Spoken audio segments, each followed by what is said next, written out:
Everyone. आज हम horticulture का लेक्चर नंबर 7 स्टार्ट करेंगे, जिसमें कि हम आपको ट्रेनिंग प्रूनिंग करवाएंगे। ठीक है, यहाँ पर आप लोग हेडिंग देख ही सकते हैं, ट्रेनिंग एंड प्रूनिंग। इससे पहले मैंने आप लोगों को जितने इसके बेसिक टॉपिक्स होते हैं वो कल और इससे पहले कवर करवा चुकी हूँ। ठीक है, तो आप लोग जब भी आओ उसको पहले रीड करके आया करो और उसके बाद में ट्रेनिंग एंड प्रूनिंग आज से हम नया टॉपिक स्टार्ट करेंगे। ठीक है, तो आप उसके बाद में इसे कर लीजिएगा। चलिए बिना देरी किए हम लोग स्टार्ट करते हैं। सबसे पहले हेडिंग डालेंगे ट्रेनिंग एंड प्रूनिंग। ठीक है,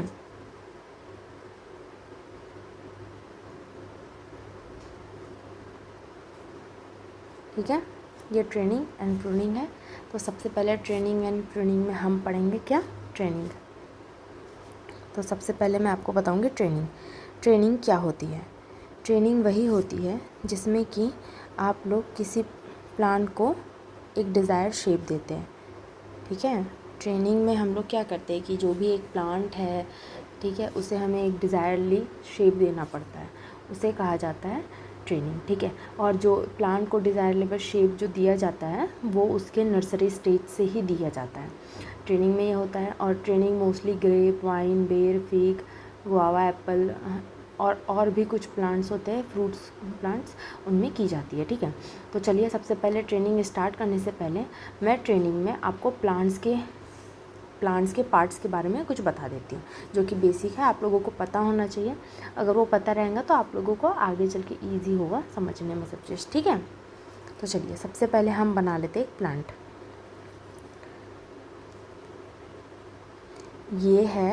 ये जो पार्ट है इसे कहा जाता है ट्रंक।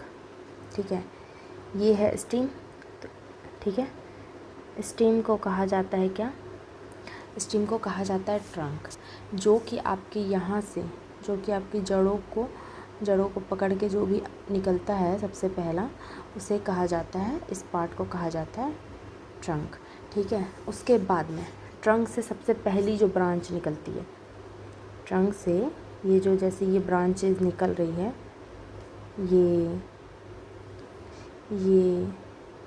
ये जो ब्रांचेस निकल रही है, इन ब्रांचेस को क्या कहा जाता है, इन ब्रांचेस को कहा जाता है प्राइमरी ब्रांचेस या स्केफोल्ड ब्रांचेस। ठीक है, यहाँ पे लिख लीजिएगा, प्राइमरी ब्रांचेस या स्केफोल्ड ब्रांचेस। एग्ज़ाम में पूछा जाता है, प्राइमरी ब्रांचेस के नाम से नहीं पूछा जाता है, कभी कभी स्केफोल्ड। तो आप लोग स्केफोल्ड अच्छे से याद रखिएगा कि स्केफोल्ड ब्रांचेस किसे कहा जाता है, जो कि ट्रंक की फर्स्ट ब्रांच होती है। ठीक है, ट्रंक की जो फर्स्ट ब्रांच होती है इसे प्राइमरी ब्रांच कहा जाता है। ठीक है, और स्केफोल्ड ब्रांच कहा जाता है, ये याद रखिएगा, आप लोग को एग्ज़ाम में पूछे जाते हैं। इसके बाद में ब्रांच से ही नहीं, इससे पहले यहाँ देख लीजिए ब्रांच, ये जो ब्रांच बनी हुई है, ये देखिए, ये जो ब्रांचेस बनी हुई है, इन ब्रांचेस में आप लोगों को एंगल दिख रहा होगा। जैसे कि ये हो गया एक एंगल, यहाँ एक एंगल हो गया, यहाँ एक एंगल हो गया, यहाँ एक एंगल हो गया। तो आप बताइए, ये जो एंगल्स होते हैं, इन एंगल्स को क्या कहा जाता है, इन एंगल्स को कहा जाता है क्रॉच एंगल। ठीक है, इन एंगल्स को कहा जाता है क्रॉच एंगल, इन एंगल्स को कहा जाता है क्रॉच एंगल। ठीक है, याद रखिएगा, इसकी स्पेलिंग थोड़ी गलत हो गई, यहाँ पे लिखिए,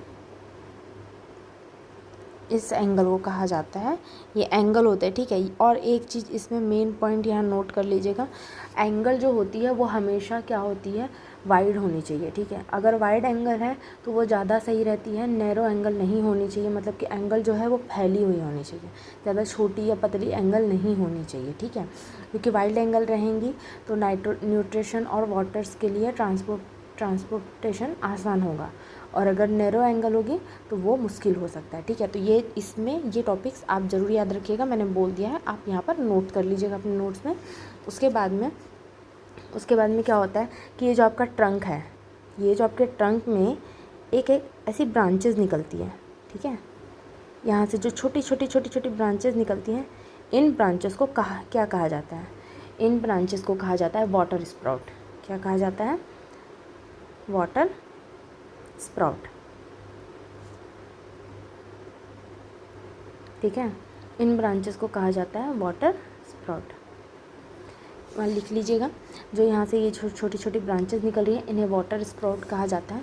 और साथ ही यहाँ पर जो कि जस्ट इससे लग के मतलब कि आपके इस ट्रंक के पास से एक ब्रांच जो ऐसे निकल रही है, वो भी नई ब्रांच जो ऐसे निकल रही है, इस ब्रांच को क्या कहा जाता है? इस ब्रांच को क्या कहा जाता है? इस ब्रांच को बताइए क्या कहा जाता है? इसे कहा जाता है ऑफ शूट। ठीक है, इसे कहा जाता है ऑफ शूट ब्रांच कहा जाता है। ठीक है, ये याद रखिएगा, इसे ऑफ शूट कहा जाता है। और सेम इसी प्रकार से लेकिन थोड़ा अलग है, क्या होता है कि यहाँ से मतलब कि ये जो जड़ें फैली है यहाँ पर, इन जड़ों के थ्रू यहाँ से जड़ें जो फैली होती, इनके यहाँ से एक जो ब्रांच निकल रही है, ये जो प्लांट्स, अगर ये एक नया प्लांट निकल रहा है तो इसे क्या कहा जाता है? इसे कहा जाता है इसे क्या कहा जाता है? इसे कहा जाता है सकर्स। सकर्स आप लोग जानते हैं ना सकर्स क्या होता है? मोस्टली आप लोगों ने ये चीज़ बनाना के प्लांट में देखा होगा। जो बनाना का प्लांट जो होता है वो सीधा होता है। ठीक है, तो उसके जस्ट ऐसे ही यहीं से रूट्स के पास से एक प्लांट आप लोगों की न्यू ग्रोथ होती रहती है, उसे क्या कहा जाता है? उसे सकर्स कहा जाता है। और अगर ये जो इस टाइप से यहाँ से तने के पास से जो निकलता है, ये जो बेस होता है, ये होता है क्या? आपका बेस होता है। यहाँ पर नोट कर लीजिएगा, ये होता है यहाँ पर, इसे कहा जाता है बेस। ठीक है, ये बेस के पास से, एकदम बेस के पास से जो निकलता है उसे कहा जाता है ऑफ शूट कहा जाता है। ठीक है,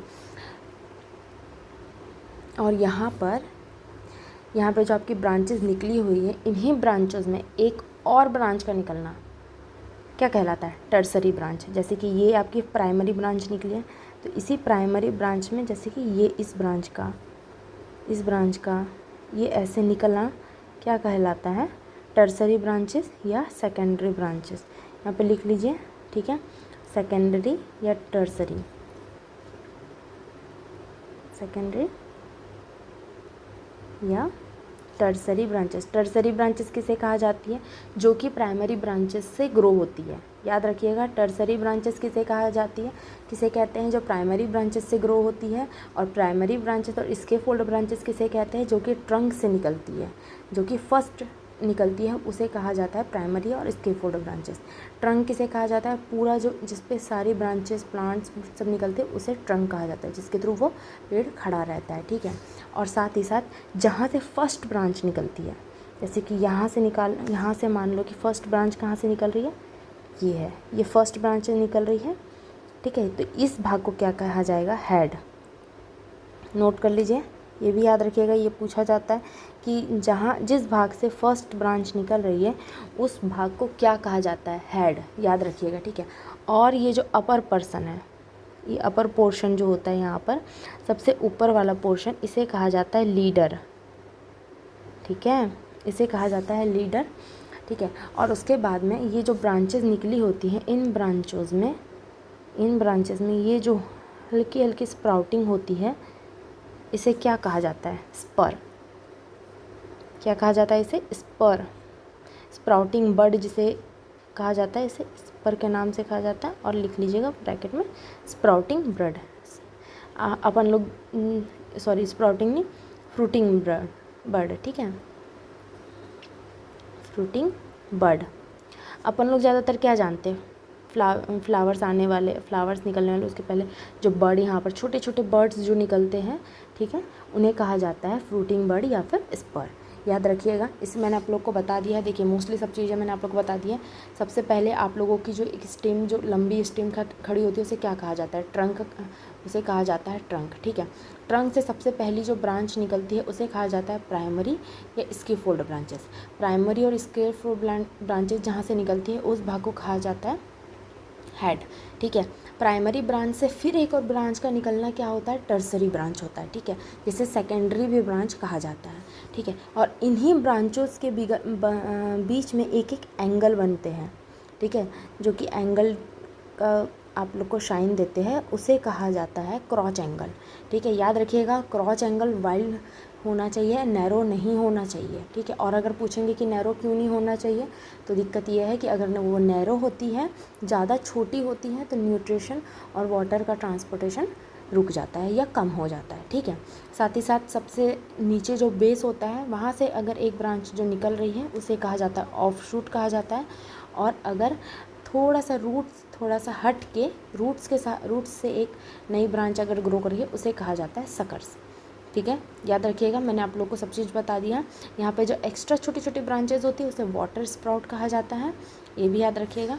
बाकी बस और कुछ नहीं है, बस इतने ही पार्ट्स हैं, आप लोग लिख लीजिएगा। ठीक है, इसके फोल्ड जो ब्रांचेज है, इसके फोल्ड ब्रांचेज में इनके कुछ टेम्परेचर होते हैं, वो लिख लीजिए। ठीक है, मैं यहीं पर आप लोगों को नोट करा दे रही हूँ, यहाँ पे नोट कर लीजिए। लो हेड ट्री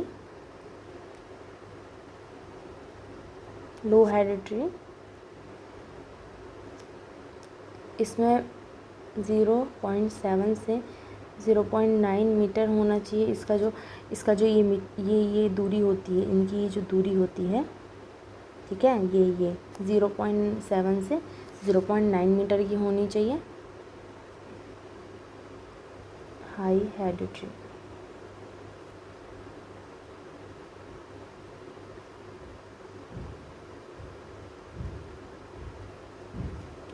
और ये एक मैक्सिमम बताया है, मतलब लो, मतलब कि अगर ज़्यादा से ज़्यादा इतनी होनी चाहिए, लेकिन अगर हाई है तो 1.2 मीटर हो सकती है। ठीक है, ये चीज़ याद रखिएगा, ये एग्ज़ाम्स में पूछा जाता है कि जो आपकी प्राइमरी ब्रांच जो निकलती है उसमें आपका जो ट्रंक है वो नीचे लोअर पे कितना ये होना चाहिए, तो आपको याद रखिएगा कम से कम 0.7 टू 0.9, और अगर हाई लेवल पे अगर पूछ रहा है तो 1.2 मीटर। ठीक है, ये लिख लीजिएगा। और एक चीज़, हाँ एक सेकेंड, और ये जो अपना क्रॉच एंगल है, ठीक है, मैंने क्या बोला, क्रॉच एंगल हमेशा वाइड होना चाहिए। क्योंकि इसमें न्यूट्रिशन एंड वाटर की सब ट्रांसपोर्टेशन बनी रहती है। तो इसमें एक टेम्परेचर बेस होता है, बेस्ट टेम्परेचर भी होता है, वो टेम्परेचर मैं नोट करा दे रही हूँ, यहाँ लिख लीजिएगा 45 डिग्री टू 60 डिग्री सेल्सियस। ठीक है, मतलब सॉरी डिग्री पे होना चाहिए। इसका जो है टेम्परेचर नहीं, इसका जो एंगल होता है वो यही होना चाहिए, सॉरी टेम्परेचर नहीं एंगल, इनका जो एंगल होता है वो 45 टू 60 डिग्री होना चाहिए। इस एंगल से न ज़्यादा बड़ा होना चाहिए न ज़्यादा छोटा होना चाहिए। ठीक है, ज़्यादा बड़ा भी अच्छा नहीं होता, ज़्यादा छोटा भी नहीं, ये याद रखिएगा। क्रॉच एंगल का डिग्री याद रखिएगा। ठीक है, प्राइमरी इसके फोल्ड ब्रांचेस के मीटर्स याद रखिएगा बस। और प्राइमरी ब्रांचेस को इसके फोल्ड ब्रांचेस कहा जाता है और सेकेंडरी को टर्सरी, ये चीज़ याद रखिएगा। चलिए अब हम आगे बढ़ते हैं। अब मैं आप लोगों को ट्रेनिंग के बारे में बताती हूँ। ठीक है, मैंने आप लोगों को प्लांट्स के बारे में ये सब बता दिया है, तो इसको आप लोग अच्छे से नोट कर लीजिएगा। अब मैं बताती हूँ ट्रेनिंग, तो चलिए लिखते चलिएगा, मैं आप लोगों को कुछ नोट कराती हूँ। देखिए, ट्रेनिंग में सबसे पहले लिखिए, मैं कुछ बोलते भी जा रही हूँ और मेन पॉइंट यहाँ नोट करते जाऊँगी। तो सबसे पहले आप लिख लीजिएगा। ठीक है, यहाँ पर सबसे पहले लिख लीजिएगा कि ट्रेनिंग में जो होता है ये डिज़ायरेबल शेप देने के लिए होती है। ट्रेनिंग में हम सबसे पहले यही करते हैं, जो tree growth is directed into a desirable shape a form. ठीक है, लिख लीजिएगा, मैं बोल रही हूँ, tree growth is directed into a desired shape and form. ठीक है, मैं मेन पॉइंट यहाँ नोट करा रही हूँ, आप लोग पूरा लिखिएगा, मैं बोलते जा रही हूँ। इसका जो शेप देना स्टार्ट हो जाता है, ये नर्सरी स्टेज से ही स्टार्ट हो जाता है। ठीक है, मतलब नर्सरी से ही आप एक प्लांट को शेप देना स्टार्ट कर देते हैं, नर्सरी स्टेज से ही स्टार्ट हो जाता है। इसके फ्रूट से एग्जाम्पल्स हैं। ठीक है, ये किस फ्रूट्स में ट्रेनिंग की जाती है, ग्रेप में, अभी थोड़ी देर पहले मैंने आप लोग को बताया, ग्रेप में की जाती है, वाइन्स में की जाती है, बेर में की जाती है। ठीक है, फिग में की जाती है, गुआवा में की जाती है, एप्पल में, पियर में और ईटीसी। ठीक है, पियर ईटीसी में की जाती है। देखिए, इसके कुछ ऑब्जेक्टिव है, यहाँ पे ऑब्जेक्टिव भी नोट कर लीजिएगा। ठीक है जी, इनके ऑब्जेक्टिव भी है कुछ। ऑब्जेक्टिव में सबसे पहले आप नोट कर लीजिए कि मैं लिख देती हूँ, मैं बोलते जाती हूँ, आप लोग अच्छे से सुनिएगा। Protect the tree from sunburn and white and wind damage. ठीक है, लिखिए, प्रोटेक्ट द ट्री, मतलब कि ये सनबर्न एंड जो विंड डैमेज होता है, जो हवा के थ्रू और सन के थ्रू जो प्लांट जल्दी डैमेज हो जाता है, उससे प्रोटेक्ट करता है सबसे पहले। ठीक है, सनबर्न एंड विंड डैमेज। ठीक है, सनबर्न एंड विंड डैमेज से क्या करता है, प्रोटेक्ट करता है ट्री को। दूसरा क्या है, secure a balance distribution of fruit bearing parts. ठीक है, लिख लीजिए,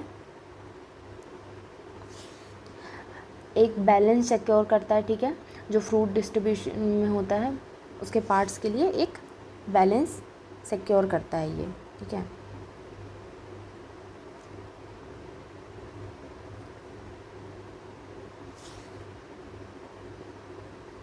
फ्रूट बियरिंग याद रखिएगा, फ्रूट बियरिंग के लिए ये सिक्योर बैलेंस सिक्योर करता है। ये सब इसके कुछ कुछ बीच के एग्ज़ाम में पूछे जाते हैं, तो याद रखिएगा। ठीक है, और इसका एक और पार्ट है, वो भी लिख लीजिए। तीसरा पार्ट ये है कि इसमें ज़्यादा लाइट और ज़्यादा एयर सेंटर तक नहीं पहुंच पाता है। ठीक है, सबसे क्योंकि जिससे क्या होता है कि लीव्स हमें ज़्यादा मिलती है। ठीक है, स्टार्टिंग में मैंने बताया ना कि ज़्यादा सनबर्न और विंड डैमेज से बचा रहता है, तो ये इधर भी एक फ़ायदा होता है। क्या होता है कि हमें मैक्सिमम लीफ सरफेस बढ़ जाता है। ठीक है, याद रखिएगा, मैक्सिमम लीफ सरफेस बढ़ जाता है, एक ये याद रखिएगा बस। अब इसके कुछ प्रिंसिपल्स होते हैं, वो नोट कर लीजिए। प्रिंसिपल्स नोट कर लीजिए। ठीक है, मैं बोलते जाती हूँ, आप लोग नोट करते चलिएगा। प्रिंसिपल्स में नोट कर लिए, formation of the main framework must be strong. ठीक है, और सेकंड लिखिएगा, branches must be suitable space apart. Branches must be suitable space apart. Third principle note करिएगा, never allow several branches to grow. ठीक है, ये तीन इसके प्रिंसिपल्स होते हैं, ये आप लोग नोट कर लीजिएगा, ये मेरे को उतनी लिखाने की ज़रूरत नहीं है।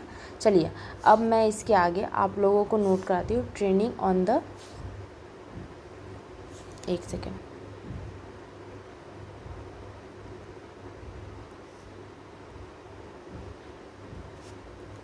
सबसे पहले अब हम ट्रेनिंग पढ़ेंगे सीज़न के बेस पे। ठीक है, तो ये सबसे पहले हेडिंग डाल लीजिए आप लोग, सबसे पहले हेडिंग डालिए, training on the basis of season. ठीक है, सबसे पहले हम सीज़न के बेस पे पढ़ेंगे, तो सीज़न के बेस पे ये 2 पार्ट्स के होते हैं। सबसे पहला लिखिए, training in herbaceous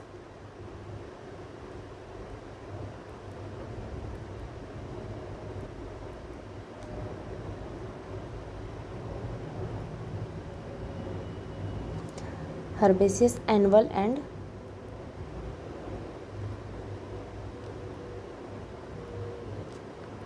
biennial.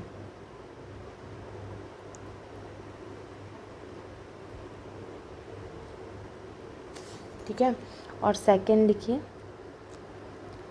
Training of woody perennials.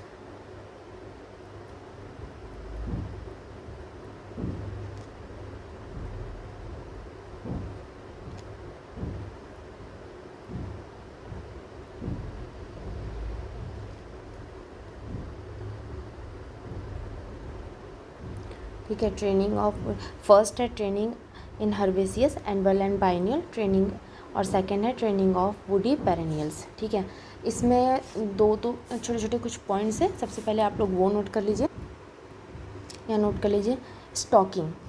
ठीक है, स्टॉकिंग जो होता है, एक सबसे पहले लिख लीजिए स्टॉकिंग।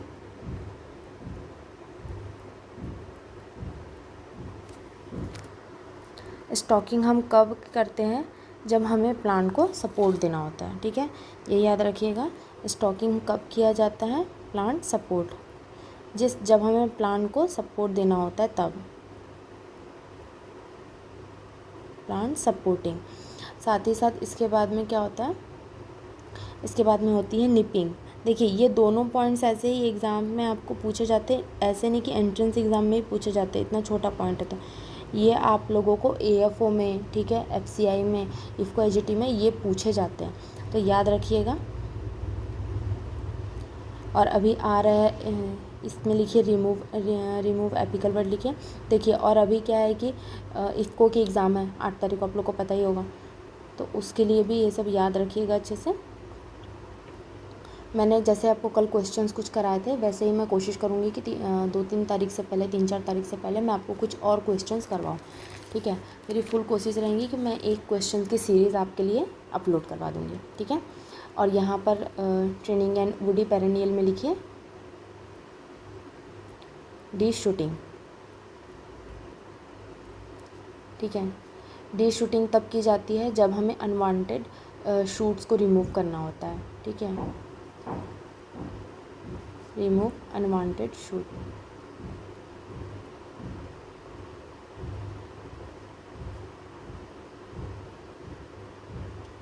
ठीक है। स्टॉकिंग याद रखिएगा, जैसे जब हमें प्लांट को एक सपोर्ट देना होता है तब हम उसे स्टॉकिंग कहा जाता है। निपिंग रिमूव, जब भी जो भी एपिकल बर्ड्स रिमूव होता है तो उस प्रोसेस को निपिंग कहा जाता है। और अनवांटेड शूट को जब रिमूव करना होता है उसे डी शूटिंग कहा जाता है, ठीक है।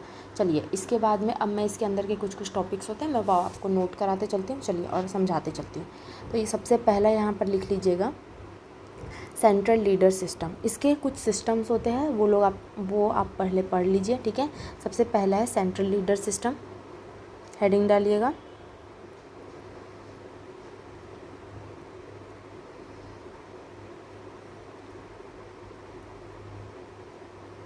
यह है सेंट्रल लीडर सिस्टम, ठीक है। सेंट्रल लीडर सिस्टम में भी यहाँ पर हमें एक प्लान बनाना होगा और फिर मैं उनके बारे में आपको कुछ चीज़ें बताऊँगी, ठीक है।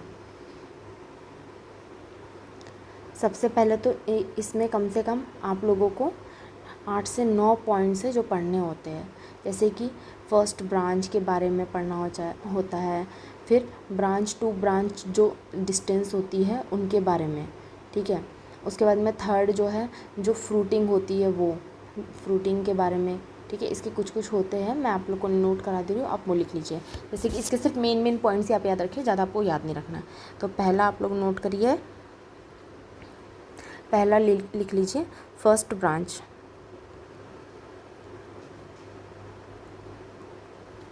फर्स्ट ब्रांच में नीचे बेस से लेके फर्स्ट ब्रांच जो आ रही है वहाँ तक की डिस्टेंस कितनी होनी चाहिए वो यहाँ पर नोट कर लीजिए, ये एग्ज़ाम्स में पूछा जाता है, ठीक है।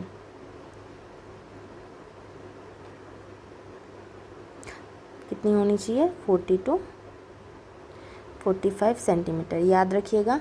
बेस मतलब कि ये जो आपका बेस है, ये जो आपका बेस है यहाँ से, ठीक है, ये जो बेस है यहाँ से लेके यहाँ तक का, यहाँ से लेके यहाँ तक का जो डिस्टेंस होता है वो आप लोग को 40 to 45 सेंटीमीटर होना चाहिए। यहाँ पर भी मैं लिख दे रही हूँ ताकि आप लोगों को याद रहेगा। और इसे कहा जाता है फर्स्ट ब्रांच, ठीक है। फर्स्ट ब्रांच डिस्टेंस कहा जाता है, लेकिन मैं यहाँ लिख दे रही हूँ, ठीक है। इसके बाद में नोट करिए सेकंड,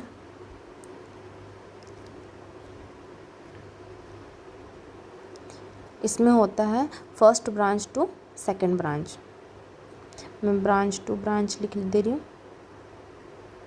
इसमें भी डिस्टेंस होती है, ठीक है। फर्स्ट ब्रांच से सेकंड ब्रांच के बीच जो डिस्टेंस होनी चाहिए वो 10 से 15 सेंटीमीटर होनी चाहिए, ये याद रखिएगा।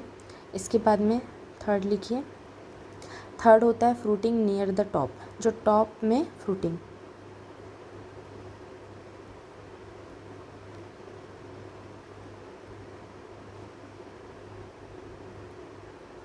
Fruiting near the top. Fourth लिखिए स्ट्रॉन्ग स्ट्रक्चर, इसका स्ट्रक्चर जो होता है ट्रेनिंग का वो स्ट्रॉन्ग होना चाहिए इसमें सेंट्रल लीडर सिस्टम में।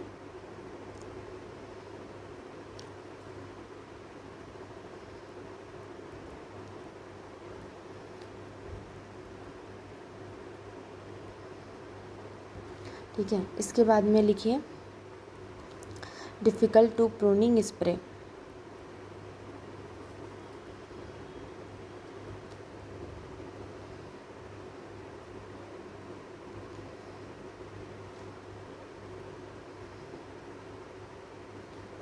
Spray harvesting,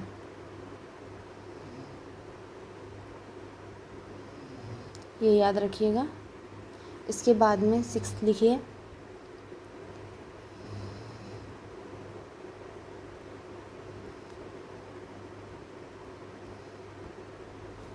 don't proper growth secondary branch.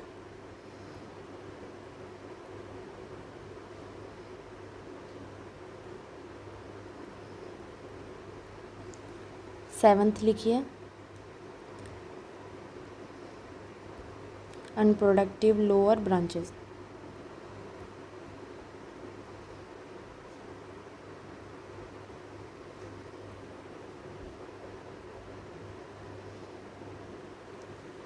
Eighth लिखिए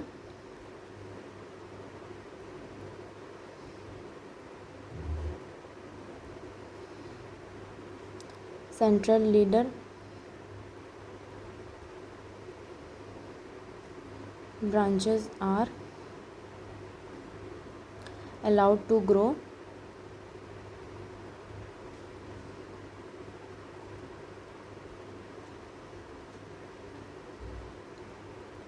indefinitely।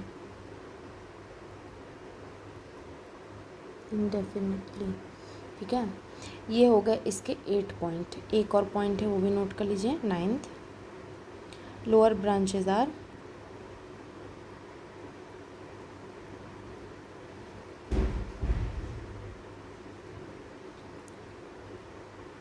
Less vigorous and less fruitful।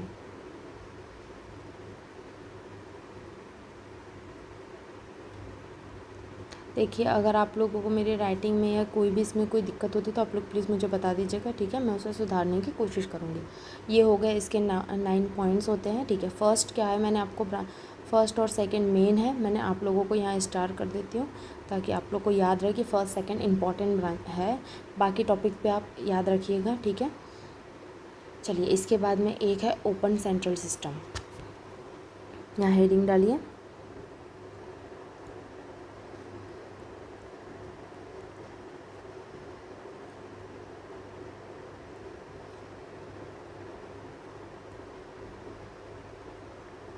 Open central system. देखिए, ओपन सेंट्रल सिस्टम में लिखिए। देखिए, मैंने आपको सेंट्रल लीडर सिस्टम में हमें प्लांट्स के बारे में क्या क्या पता होना चाहिए और किन किन चीज़ों का ध्यान रखना चाहिए, मैंने आपको यहाँ पर वो नोट करा दिया है, ठीक है। इसकी ब्रांचेज में हमें ये सब चीज़ फॉलो होना चाहिए। अब वहीं पर है ओपन सेंट्रल सिस्टम। तो ओपन सेंट्रल सिस्टम में क्या होता है कि ये कुछ कुछ चीज़ों के लिए बहुत अच्छा और बहुत ईजी है, जैसे कि गुड लीव्स के लिए, फोटोसिंथेसिस के लिए, फ्रूट क्वालिटी के लिए, स्प्रे हार्वेस्टिंग के लिए बहुत ईजी होता है, ठीक है। तो इसके सबसे फ़ायदेमंद और सबसे मेन पॉइंट्स है जो कि पूछा जाता है, तो आप लोग पहले उसे नोट कर लीजिए। जैसे कि किस किस चीज़ के लिए ये बहुत अच्छा है, गुड लीव्स देने के लिए। इसमें गुड लीव्स है, फोटोसिंथेसिस है, फ्रूट क्वालिटी,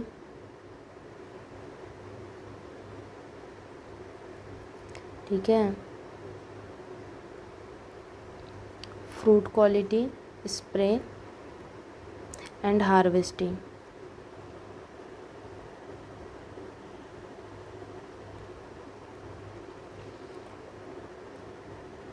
ये सब बहुत इजी हो जाता है, ठीक है। और ये सब चीज़ें हमें इसमें अच्छी मिलती। इसका जो प्लांट है मैं आप लोग को एक बार इसका मतलब कि रफ शेप बना के दिखा देती हूँ। आप लोग को पता होना चाहिए कि ओपन सेंट्रल सिस्टम में जो प्लांट्स होता है उसे किस टाइप से प्रिपेयर किया जाता है। ये होती है इसकी ट्रंक होती है, ठीक है, जो कि बिल्कुल सीधी होती है। उसके बाद में इसमें कुछ दूरी को रख के फिर इसके प्लांट्स को इस टाइप से यहाँ पर ऐसे, इनमें कुछ कुछ छोटी छोटी लीव्स होती है। मैं अभी आप लोगों को रफ दिखा दे रही हूँ बना के, ठीक है।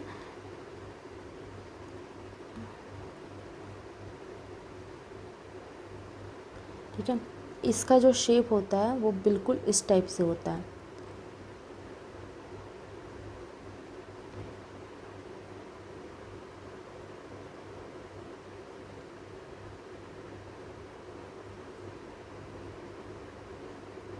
देखिए, इस टाइप से इसका जो शेप होता है वो इस टाइप से होता है, ठीक है। और इसमें लिखिए और एक मेन पॉइंट है, लिखिए यहाँ पर मोर। इसके डायग्राम को हम थोड़ा साइड कर देते हैं। ठीक, ये याद रखिएगा, ये मैंने रफली डायग्राम थोड़ा सा रफली इसलिए बना दिया है ताकि आप लोग को पता हो कि ओपन सेंट्रल सिस्टम में हम प्लांट्स को किस प्रकार प्रिपेयर करते हैं। ठीक है, इस टाइप से होता है, इसका इसी टाइप से रहता है। चलिए ये कंप्लीट कर लीजिए, ये लिख लीजिए यहाँ पर, लिखिए मोर ब्रांचेस डिस्ट्रीब्यूशन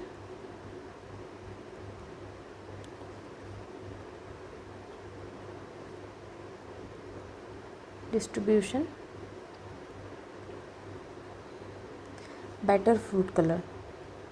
ठीक है, ये पॉइंट याद रखिएगा, ये एग्ज़ाम्स में पूछा जाता है।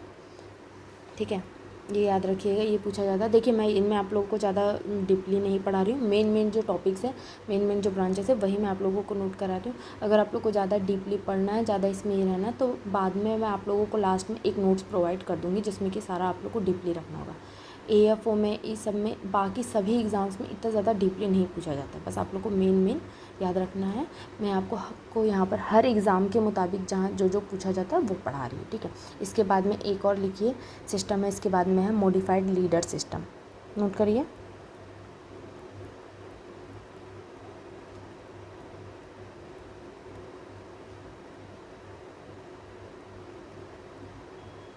ठीक है, ये है मॉडिफाइड लीडर सिस्टम। इसमें सिर्फ आपको कुछ चीज़ें नोट करनी है, ज़्यादा कुछ है नहीं इसमें। ठीक है, देखिए इस मॉडिफाइड लीडर सिस्टम का एक सबसे ज़्यादा बेनिफिटली इसका ये है, इसकी जो ट्री की एज होती है वो 4 to 5 ईयर होती है। ठीक है, और साथ ही साथ ये बेस्ट ट्रेनिंग सिस्टम है। हाँ, यहाँ पर आप लोग प्लीज़ ये नोट कर लीजिए, ये पूछा जाता है कि बेस्ट ट्रेनिंग सिस्टम मेथड कौन सी है, तो इसमें लिखिए ये बेस्ट ट्रेनिंग सिस्टम है ये। ठीक है, और हाँ, और साथ ही साथ ये सिस्टम जो है वो कंबाइन है, बेस्ट क्वालिटी है इसमें वो सेंट्रल लीडर सिस्टम और ओपन सेंट्रल लीडर सिस्टम से। ठीक है, उन दोनों से बेस्ट है ये और उनका कंबाइन फीचर है। सबसे पहले ये लिखिएगा, और इसका जो ट्री का जो एज होता है,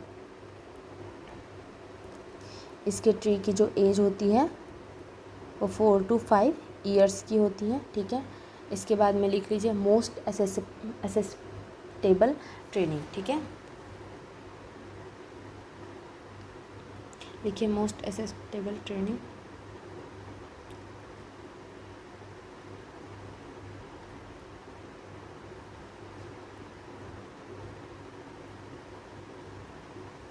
ठीक है, ये लिख लीजिएगा this training system is most acceptable training system. ये लिख लीजिएगा, ट्री की एज लिख लीजिएगा, बेस्ट ट्रेनिंग सिस्टम है। और इसका मेन पॉइंट मैंने आप लोग को बता दिया है कि ये ओपन और सेंट्रल सेंट्रल लीडर सिस्टम और ओपन सेंट्रल सिस्टम का जो है ये कंबाइन है ये। ठीक है, और साथ ही साथ उनसे भी बेस्ट है ये। ठीक है, तो याद रखिएगा, आप लोग को ये एग्ज़ाम से मोस्टली पूछा जाता है कि बेस्ट और इसके एज, प्लांट की एज कितनी होती है, ट्री की और ये सब पूछा जाता है, याद रखिएगा। चलिए इसके आगे और लिखिए। अब मैं आप लोगों को ट्रेनिंग के कुछ टाइप्स बता देती हूँ। ठीक है, इसी में आते हैं जो कि यहाँ पर आप लोग को पूछा जाएगा। तो सबसे पहले यहाँ पर लिखिए पैरामिड। लिखिए यहाँ पर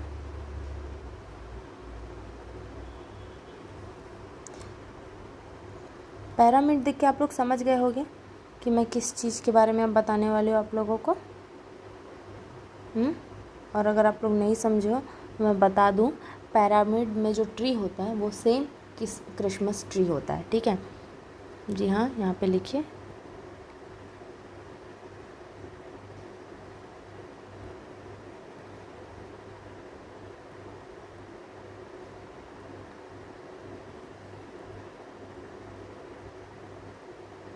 ये same to same Christmas tree होता है पैरामिड ट्री।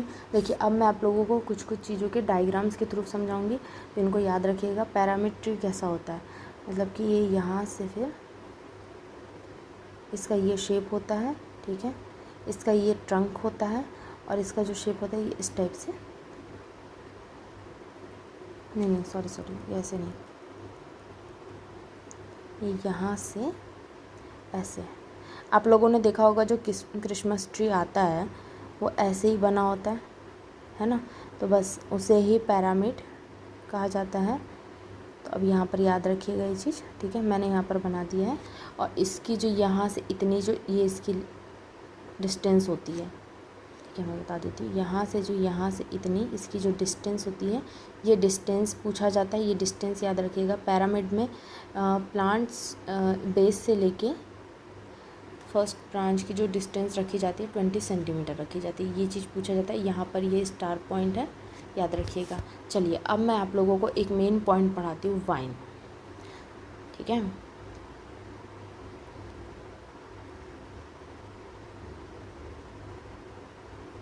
वाइन में लिखिए सबसे पहले, यहाँ पे कुछ 8 पॉइंट है, वो लिख लीजिए पहले। चलिए सबसे पहले लिखिए कॉर्डन। एक सेकेंड, चेंज करना पड़ेगा, नहीं तो मिक्स हो जाएगा, कुछ अलग लगेगा ही नहीं, ठीक है। तो सबसे फर्स्ट लिखिए कॉर्डन। अभी पहले मैं आप कितने टाइप्स होते हैं वो दिखाती हूँ, फिर हम इसके बारे में पढ़ेंगे, ठीक है। कॉर्डन लिखिए।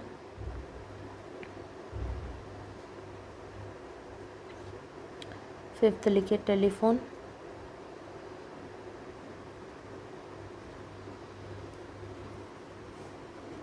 फिर लिखिए क्निफिन। क्निफिन लिखिए। स्पाइलर। स्पाइलर। फोर्थ लिखिए, फोर्थ, हाँ फोर्थ लिखिए बॉबर। सिक्स्थ लिखिए हेड, और सेवन्थ लिखिए टटूरा, ठीक है। चलिए अब मैं आपको डायग्राम के थ्रू समझाती हूँ, क्योंकि बिना डायग्राम के अगर मैं आप लोग को समझाने गई ना तो आप लोग को ज़्यादा कुछ समझ में आएगा नहीं। जैसे कि आप लोग को यहाँ में से कुछ ही चीज़ें समझ में आएगी, जैसे कि हेड में अगर आप लोग को सिंपली बता दी तो समझ में आएगा, लेकिन डायग्राम के थ्रू आप लोग को ज़्यादा पड़ेगा। AFO में अगर AFO के हिसाब से मैं बताने जाऊँगी तो वो चलो वो बहुत ईजी हो जाएगा, लेकिन मुझे आप लोग को सब एग्ज़ाम के मुताबिक अगर पढ़ाना है तो अब आप लोग ध्यान से सुनिएगा। सबसे पहले मैं आप लोग को बताऊँगी कॉर्डन, ठीक है। कॉर्डन देखिए सबसे पहले, उसके आगे हम फिर दूसरा पढ़ते हैं, ठीक है।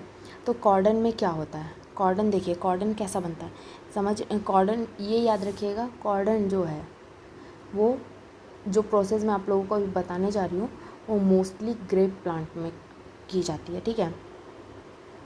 तो ये देखिए, ये है आपका एक बेस है आपका ये, ठीक है, ये है आपका बेस।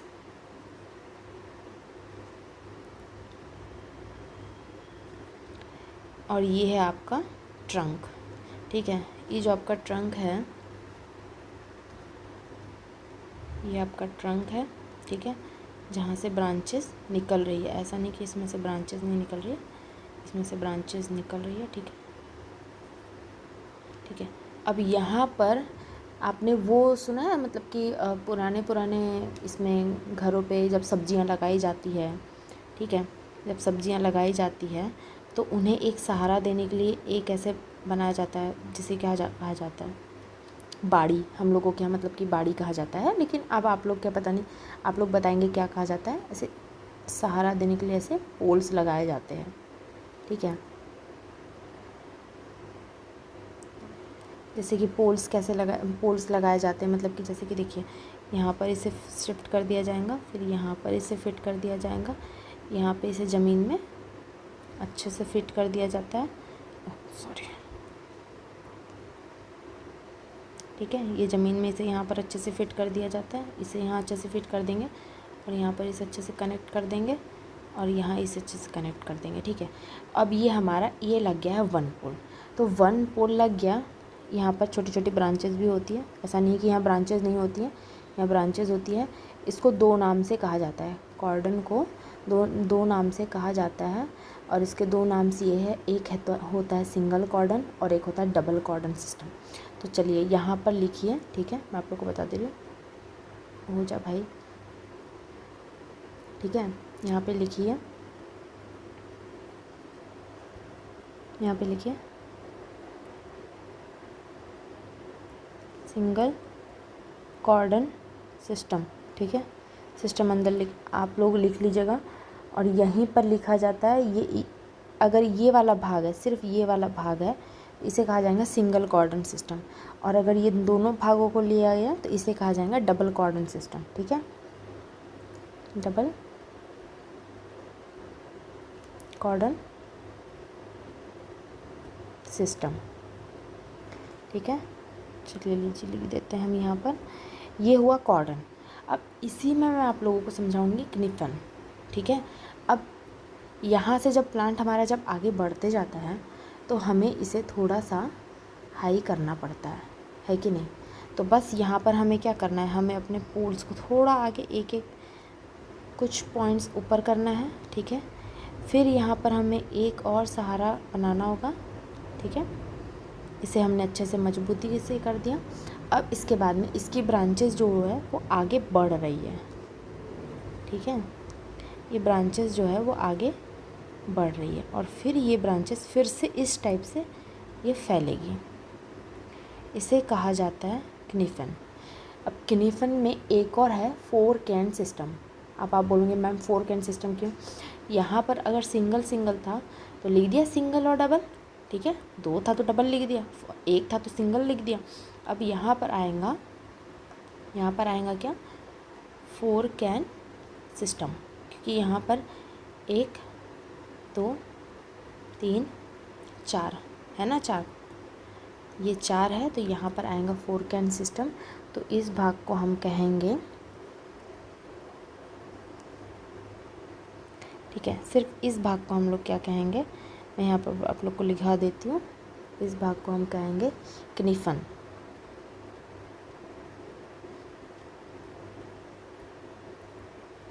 क्निफन कहेंगे। और इसे साथ ही साथ कहेंगे 4 कैन सिस्टम। देखिए इसमें ज़्यादा कुछ पूछा नहीं जाता है, बस आप लोग को याद रखना है कि ये कैसा होता है। और बस इसमें पूछा जाता है कि 4 कैन सिस्टम किसे कहा जाता है। तो याद रखिएगा क्निफन को 4 कैन सिस्टम किया जाता है। अब इसके बाद एक और है। अब आप बोलोगे मैडम और है, हाँ तो भाई इसी में आता है स्पाइलर सिस्टम, भी इसी में आता है। आपको स्पाइलर भी इसी में ऐड करना है। तो चलिए अब स्पाइलर के लिए भी सहारा बनाइए। ये लीजिए, अब स्पाइलर के लिए भी सहारा बन गया। इसके आगे ये बढ़ते जाता है, ये नहीं है कि इसके आगे बस ये ठहर जाएगा।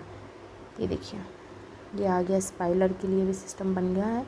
ये इसकी जो शाखा है फिर फैलेगी, फिर ये इधर से इधर इधर इधर जाएगी, फिर ये इधर से इधर इधर इधर इधर जाएगी, ठीक है। तो वही जब तक इसकी शाखाएं ऊपर ऊपर फैलती रहेंगी।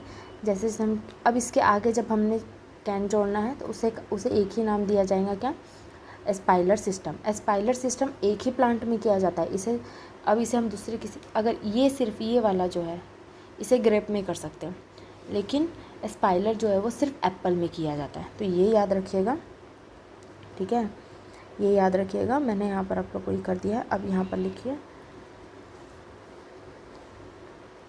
अब यहाँ लिखिए ये जो पूरा सिस्टम है,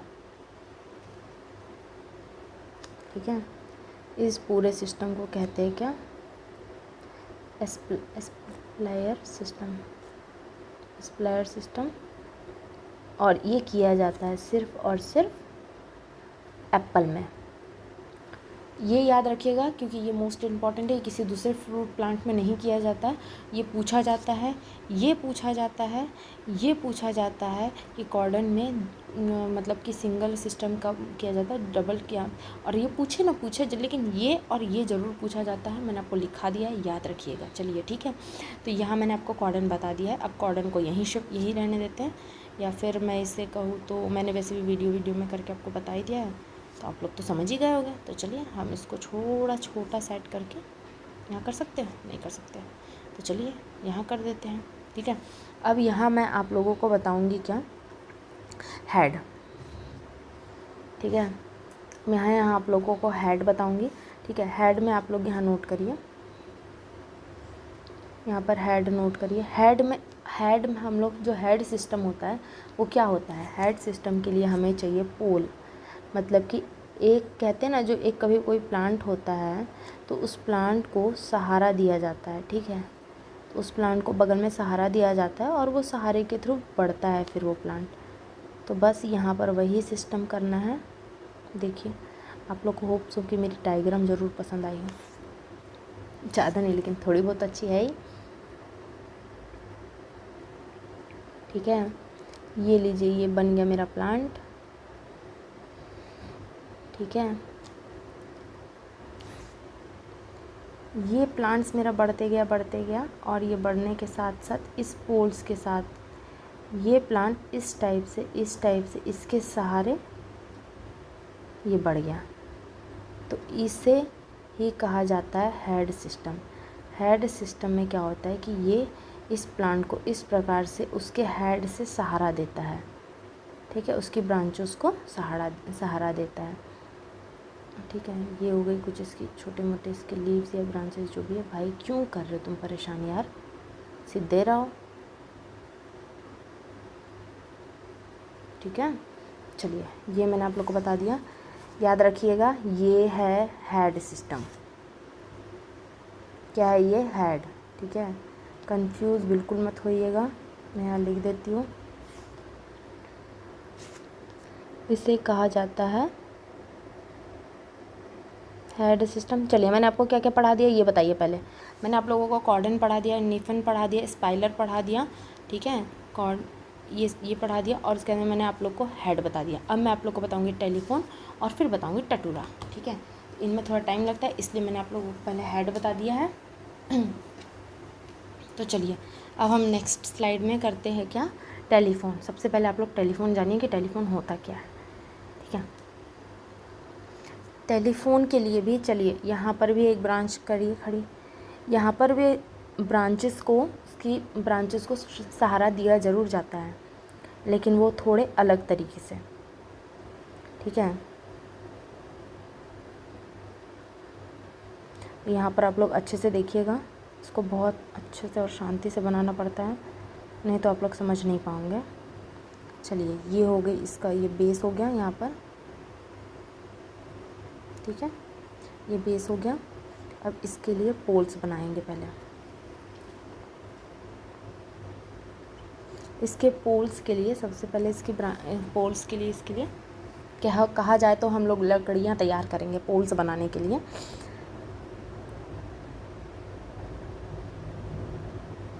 तो मेरी लकड़ियाँ बन रही है, थोड़ी नाजुक है बस।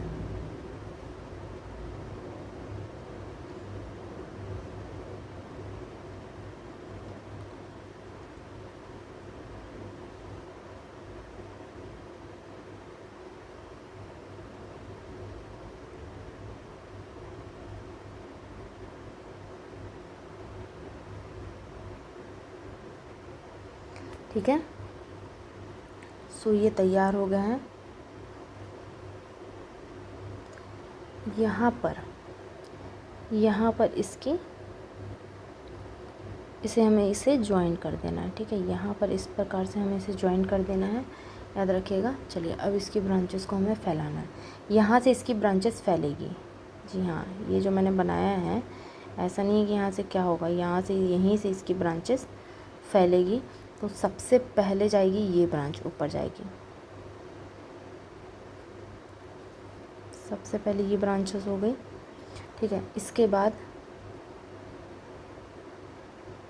यहाँ शिफ्ट कर दिया एक को इधर से इधर शिफ्ट कर दिया। ओ भाई, एक को यहाँ शिफ्ट कर दिया। याद रखिएगा, इतने से नहीं होगा, यहाँ पर 6 होता है। इसे 6 कैन कहा जाता है। 6 कैन सिस्टम क्यों कहा जाता है? अगर हमने ब्रांचेस इधर उधर कर दिए तो हम इसे 6 कैन नहीं कह पाएंगे। ठीक है, ये भी याद रखिएगा। मुझे लगता है यहाँ पे एक और पोल्स बनना ज़रूरी है। मेरे पोल्स कम पड़ गए, मेरा प्लान गिर जाएगा।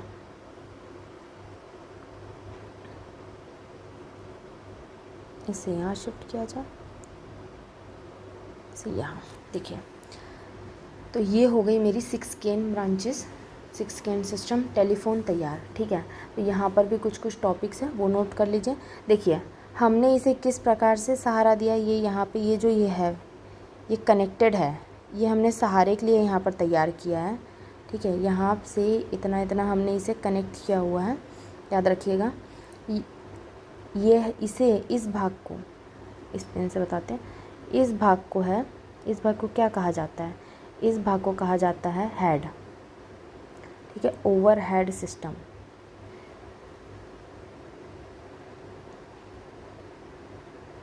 ठीक है, यहाँ लिख लीजिएगा ओवर हेड सिस्टम। आप लोग को हो सकता है शायद ये ज़्यादा ही स्लो लग रहा हो, 2x पे भगा के देख लीजिएगा भाई, अगर आप लोग को जल्दी समझ में आ जाएगा तो, ठीक है। और साथ ही साथ ये जो पोर्शन है, इस पोर्शन को क्या कहा जाएगा? हेड। जहाँ से ब्रांचेस निकलती है मैंने बताया था ना, उस पोर्शन को क्या कहा जाता है? हेड कहा जाता है। तो ये क्यों हेड नहीं कहलाएगा? ये हेड का सबसे ऊपर वाला सिस्टम हो गया और ये हेड हो गया, ठीक है। अब यहाँ पर लिख लीजिए एक और चीज़ कि इसे क्या कहा जाता है? इसे 6 कैन सिस्टम कहा जाता है। 6 कैन एग्ज़ाम्स में पूछा जाता है, 4 कैन सिस्टम, 6 कैन सिस्टम, ठीक है। ये याद रखिएगा, टेलीफोन को 6 कैन सिस्टम कहा जाता है।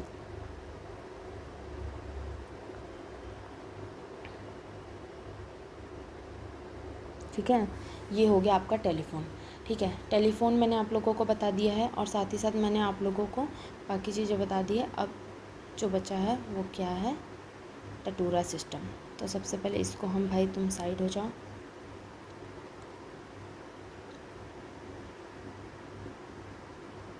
ठीक है, ये साइड हो गया, मैंने आप लोगों के लिए इसे सेट कर दिया है। अब इधर हम बताएंगे क्या? टटूरा सिस्टम। तो चलिए, टटूरा सिस्टम थोड़ा ध्यान से सुनिएगा।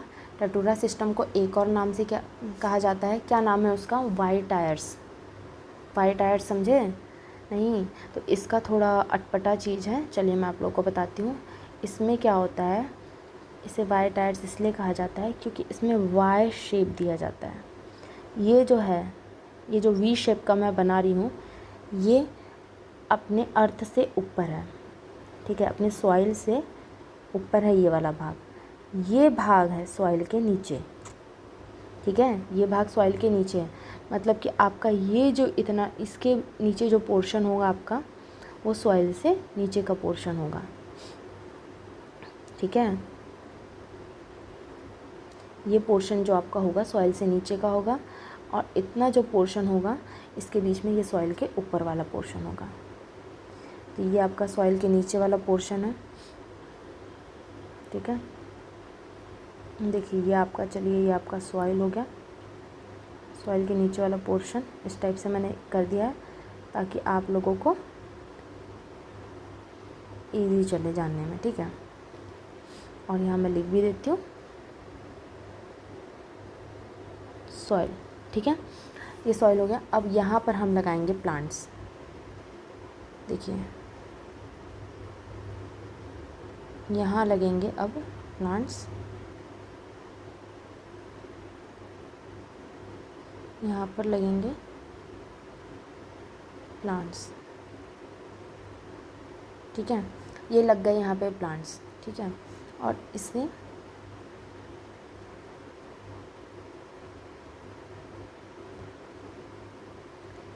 ऐसे कनेक्ट कर दिया जाएगा।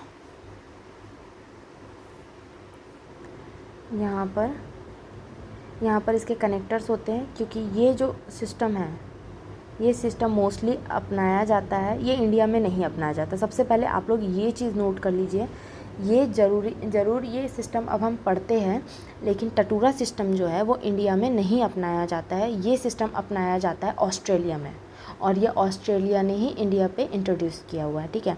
तो सबसे पहले लिख लीजिए कौन सा सिस्टम है? टटूरा सिस्टम है, ठीक है। इसे साथ ही साथ इसे एक और नाम से बुलाया जाता है, वायर टायर्स, ठीक है। ये याद रखिएगा, ये पूछा जाता है कि वायर टायर्स किस सिस्टम को कहा जाता है, तो तो टटूरा सिस्टम को कहा जाता है वाइट राइस, ठीक है। और साथ ही साथ इसे याद रखिए कि ये इंडिया में नहीं किया जाता है, ये ऑस्ट्रेलिया में बाहर किया जाता है, ठीक है। और साथ ही साथ ये ग्रेप में ही किया जाता है, लेकिन उसके मॉडर्न सिस्टम में किया जाता है, मॉडर्न सिस्टम ऑफ प्लांटिंग। यहाँ पे लिख लीजिए, मैं आपको नोट करा देती हूँ, ठीक है।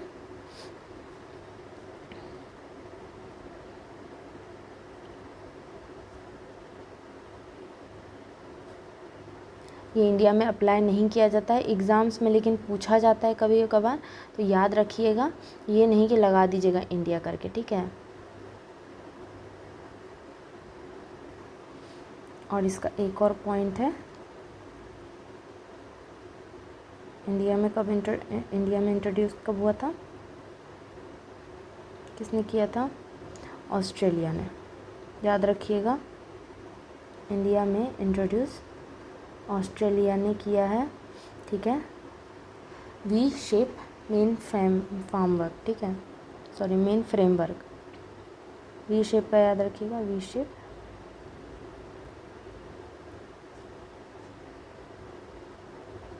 मेन फ्रेमवर्क इसका ये वी शेप है,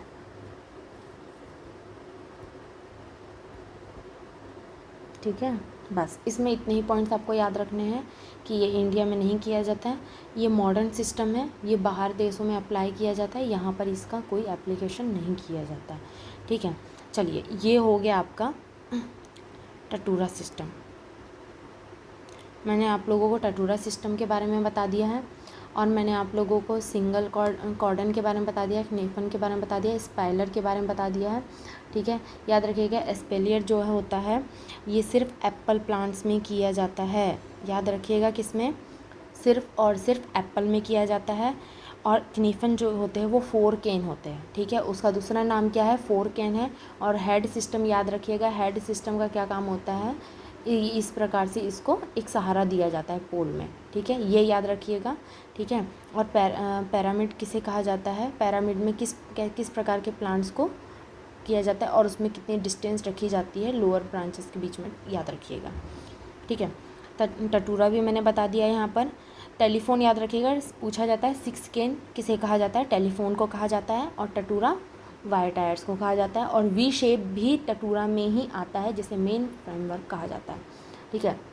चलिए, अब लिखने वाला है। अब मैंने आप लोगों को क्या नहीं बताया है, मैंने आप लोग को नहीं बताया है बॉबर, ठीक है। तो सबसे लिखिए, बॉबर सिस्टम लिख लीजिए।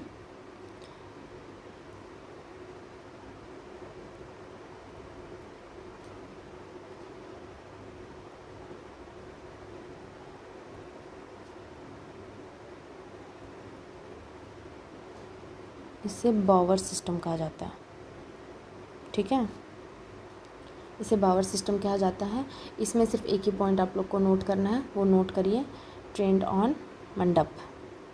मंडप जानते हैं ना, ये नहीं कि शादी वाला मंडप, मंडप जानते हैं ना। अरे भाई, जब आप लोग को ब्रांचेस को, मतलब कि जो ऐसे प्लांट्स है जिनकी शाखाओं को आपको लटकाते हुए पहुंचाना है, तो उसके लिए आपको मंडप तैयार करना पड़ता है, उसे कहा जाता है एक मंडप, ट्रेंड ऑन मंडप, इसमें यही कहा जाता है। और ये इंडिया में किया जाता है। बस वही है कि आजकल के हिसाब से नए नए नाम निकल गए, तो कुछ समझ में नहीं आता है। चलिए, ये एक और है, इसे लिख लीजिए, ट्रेनिंग ऑन परगोला, ठीक है। ट्रेनिंग ऑन परगोला लिख लीजिए। इसमें लिखिए, इसमें सिर्फ लिखना है आपको, इसमें मुझे ज़्यादा कुछ आपको बस समझाना नहीं है, तो जो लिखा रही हूँ वो लिख लीजिए। इसमें सिर्फ एक ही पॉइंट पूछा जाता है, और जैसे लिखा रही हूँ वैसे ही पूछा जाएगा, ठीक है। बस लिखिए, पेरेनियल वाइन क्रॉप,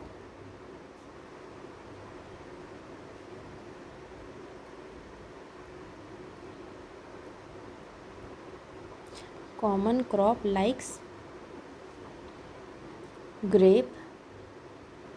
ग्रेप सबसे बेस्ट होता है वाइन के लिए। अगर है परगोला सिस्टम के लिए अगर कोई बेस्ट क्रॉप है तो वो ग्रेप है, ये याद रखिएगा।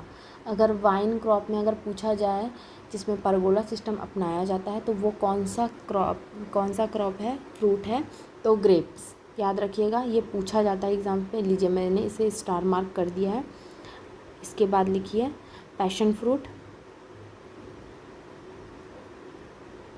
और स्मॉल गार्ड, लिखिए स्मॉल गार्ड, और एक लिखिए पॉइंटेड गार्ड। ये दोनों वेजिटेबल्स हैं, इसमें भी किया जाता है पॉइंटेड गार्ड, तो आप लोग को पता ही होगा, याद है पॉइंटेड गार्ड जब सूख जाता है तो भाई हाथ पैर घसने के लिए जो उसका सूखा हुआ हम लोग के इसमें कुचाड़ा कहा जाता है, लेकिन अब अलग अलग अपने नाम हो गए, आप लोग के यहाँ कुछ और कहा जाता होगा। अब तो भाई बाहरी देशों में इसको बना के प्रॉपरली महंगे दामों में बेचा जाता है, तो बस ये पॉइंटेड गार्ड उसे ही कहा जाता है, ठीक है। तो ये पॉइंटेड गार्ड भी याद रखिएगा। परगोला और बावर सिस्टम में मोस्टली सेम होता है, इसमें मंडप तैयार किया जाता है, ठीक है, याद रखिएगा। चलिए मैंने आप लोगों को ट्रेनिंग पढ़ा दिया है, ट्रेनिंग बस इतना ही है, इसमें ज़्यादा कुछ नहीं आता है। एक बार मैं आप लोग को रिवीजन कर देती हूँ, टाइम हो चुका है, ठीक है। प्रूनिंग हम कल करेंगे, अभी हम लोगों ने सिर्फ ट्रेनिंग करा है। तो ट्रेनिंग में मैंने आप लोगों को सारा ये जो ब्रांचेस बताया है, इस ब्रांचेस में कौन सा कहाँ क्या होता है, एंगल किस में होना चाहिए, कितने डिग्री होना चाहिए, ठीक है, कितने मीटर इसमें डिस्टेंस होना चाहिए फर्स्ट ब्रांच से लेके बेस में, सेकंड ब्रांच और फर्स्ट ब्रांच के बीच में, ठीक है। ये सब आप लोग पढ़ के आइएगा, इन सबको अच्छे से रीड कर लीजिएगा, ठीक है। साथ ही साथ मैंने आप लोगों को यहाँ पे लीडर सिस्टम पढ़ाया है, ठीक है, जो कि आपके अभी training on the basis season के अंडर आता है, ठीक है। उन इनको यही टॉपिक्स है, इससे ज़्यादा फिर थ्योरेटिकल है, तो ये मेन टॉपिक्स आप पढ़ लीजिएगा। उसके बाद में ओपन सेंट्रल सिस्टम देख लीजिएगा, इसमें 2 ही टॉपिक्स है, इसमें मैंने प्लांट्स बता दिया कैसे बनता है। हालांकि सेंट्रल लीडर सिस्टम में भी प्लांट बनता है, लेकिन ये उतना डिफ़िकल्ट नहीं होता, इसमें सीधा प्लांट होता है, सिर्फ सीधा प्लांट्स होता है, और उसके ब्रांचेस के बीच में जो ट्रेनिंग की जाती है वो मैंने आप लोगों को यहाँ लिखा दी है, बस जिस चीज़ों को हमको ध्यान रखना चाहिए, ठीक है। मॉडिफाइड लीडर सिस्टम सबसे बेस्ट सिस्टम होता है, ओपन सेंट्रल सिस्टम और सेंट्रल लीडर सिस्टम से भी बेस्ट होता है, 4-5 ईयर का इसका प्लांट होता है, ठीक है, ये याद रखिएगा। और उसके बाद में पैरामिड बता दिया है, पैरामिड क्रिसमस ट्री, बस ये याद रखिएगा। वाइन में वाइन क्रॉप्स का बता दिया है मैंने, कैसे कैसे उनको प्रिपेयर किया जाता है, क्या रहता है, कार्डन, किनेफ, स्पाइलर, बॉवर, टेलीफोन, हेड, टटोरा, ठीक है। ये सारे प्रोसेस मोस्टली वाइन क्रॉप्स पे यूज़ किए जाते हैं, लेकिन ये एप्पल पे भी किया जाता है, ये सब देखिएगा, ठीक है। चलिए अब इसके आगे प्रूनिंग है, जो कि मैं आप लोगों को कल पढ़ाऊँगी। चलिए इतना के लिए अभी काफ़ी है, कल पढ़ के आइए, ओके बाय।